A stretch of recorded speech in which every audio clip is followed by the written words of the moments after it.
Я имею право быть черным и белым. Я имею право быть ловким и смелым. Ты имеешь право иметь свое имя. Ты имеешь право быть просто любимым. Мы имеем право на всем белом свете. Что, Михаил, ты сейчас куда? Домой или на кружок?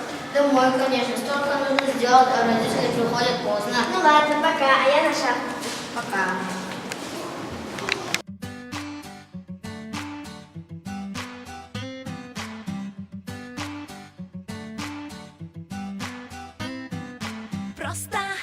Просто мы маленькие звезды.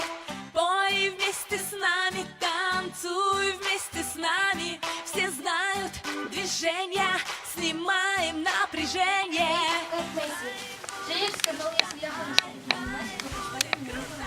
здорово. Поздравляю.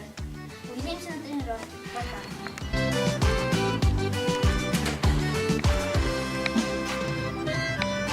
Если у тебя нет друга, или ты обижен на весь свет, мы навстречу протянем руку, ты откроешь сердце в ответ.